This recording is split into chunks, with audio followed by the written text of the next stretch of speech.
The holiday decorations are, starting to look a little bit dusty. The calendar flips to a brand new year, and then boom, instantly the whole world just snaps back into this frenzy. Oh, it's the annual societal whiplash, isn't it? The lights come down and the expectations just shoot through the roof. It's that immediate pressure cooker thing, and it's everywhere, especially on social media where everyone else is supposedly sprinting into their best life. Exactly. New goals, new plans. This demand for a new you is just.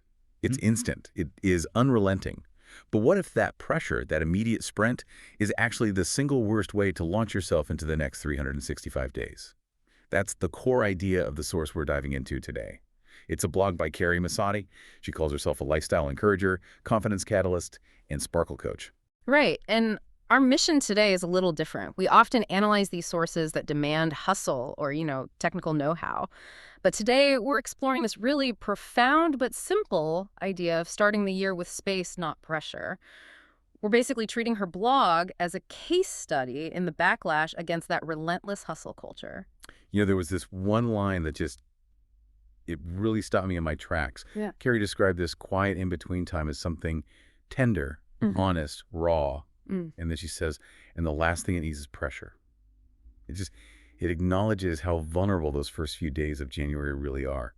It's such a powerful counter-narrative. I mean, it forces all of us to question the standard January playbook. So we're going to unpack why she argues that you don't have to prove anything to be worthy of a fresh start.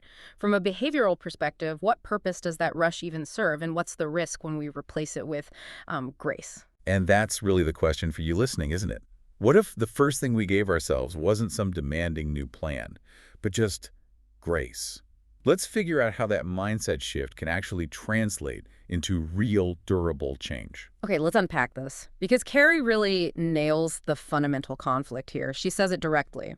We live in a world that measures worth by productivity. And that measurement, Yeah. it comes with these really specific, intense demands. Success is just pure output. It's about how much you get done, how fast you move. Exactly how quickly you bounce back from the holidays or a failure. Yeah, that bounce back culture, it's exhausting. And frankly, it's just not sustainable. It really is the hidden curriculum of modern life. If you're not producing, you feel like you're fundamentally lacking something. And, like the source points out, this just sets you up for failure. You feel behind because you haven't, crushed your to-do list by January 10th.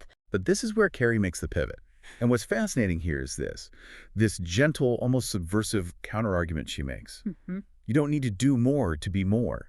She asks us to decouple our output from our identity. Exactly. She focuses on the critical distinction between doing, all the frantic reactive stuff and becoming, the quiet internal shift that happens slowly. Oh. You're becoming. Well, that requires space, which all that frantic doing just eliminates. A permission she offers is just so radical in our culture. Permission to ease in, to build slowly, breathe deeply, to begin again gently. We're so conditioned to believe that if something isn't hard, it's not worth doing. The assumption is that intense, immediate effort equals worth.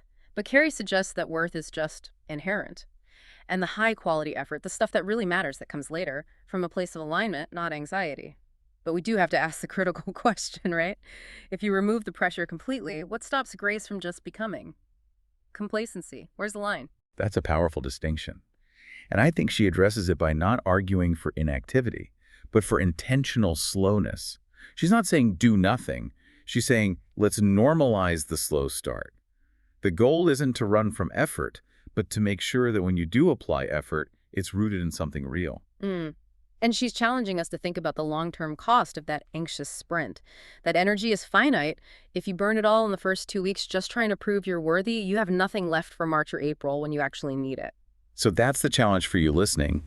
Does choosing grace feel scary because you link your identity to achievement? Or does it feel incredibly liberating? The whole shift is about replacing an external metric like productivity with an internal one.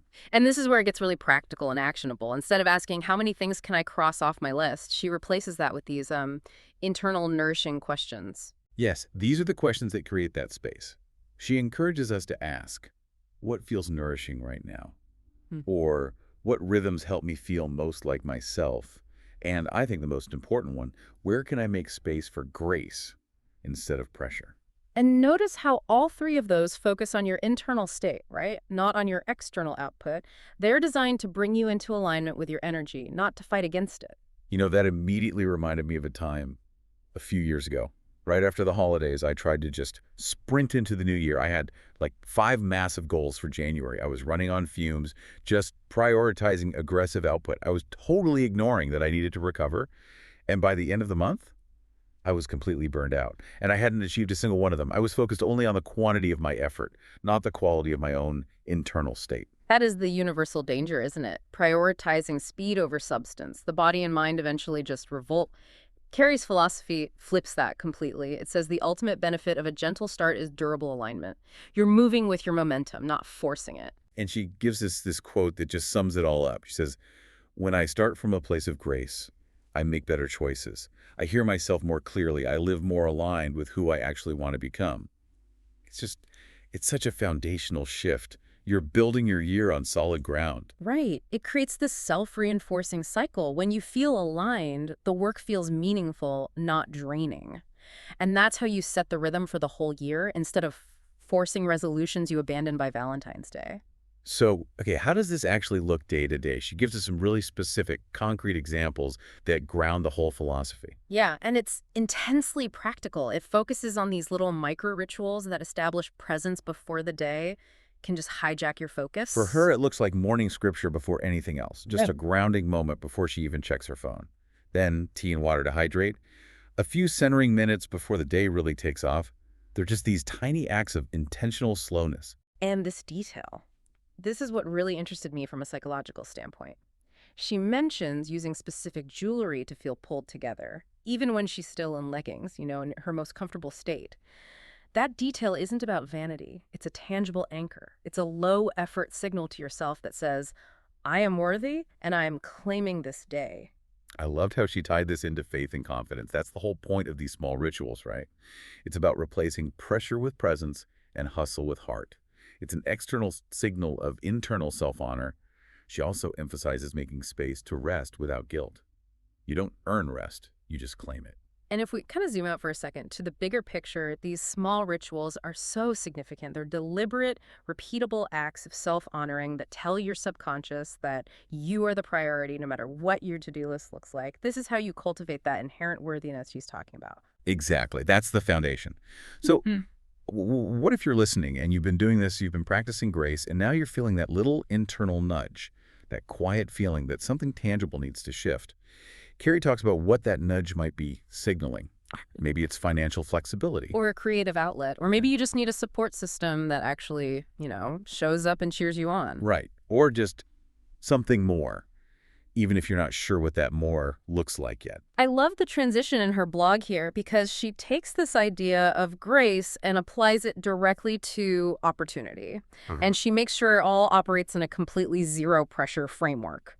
She suggests that if that nudge is about community or maybe supplemental income, there are paths you can explore that align with this whole gentle philosophy. She uses her own experience as a sort of case study, showing it's possible to earn income, get beautiful things, and, this is the crucial part, build genuine friendships. And when we analyze that part, we have to look past the product itself and focus on the framework. She's advocating for a model of work that's flexible, that allows for a slow start, and that emphasizes community over competition. It's a direct response to the anxiety of a lot of traditional work. Mm-hmm.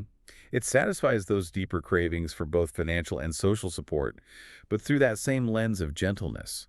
She offers a few ways to explore it, whether it's just listening to her explain the business model or engaging in her online groups. The emphasis is always on learning without any obligation. And she highlights the low barrier to entry. If the business side isn't your focus, she offers hosting a simple online event. It's framed as this fun, zero-stress way to gather, support a woman-owned business, and get free stuff. All 100% online, which means, as she says, no cleaning your house required. Which again fits perfectly with the whole low pressure thing. It's a low effort way to get that connection and fun while keeping that space she champions. So, to kind of wrap this all up, if you're walking into this year feeling tired or uncertain or just unmotivated, you're not failing. Karen Masadi is basically arguing that you are simply human and you're allowed to be in process. The goal isn't to rush or prove or force anything. The goal is just to honor the gentle nudge toward alignment. Honor the nudge toward alignment, not the anxious scramble toward productivity. Yeah. I love that. And here's my final thought for you to take away from this. Consider the true long-term cost of not giving yourself this intentional space right now. What radical, sustainable potential is unlocked when we start from a place of alignment instead of reactive anxiety. That's a profound thought to carry forward. You can read the full blog and discover more of Carrie's favorites and Sparkle tools at thesparklelounge.com.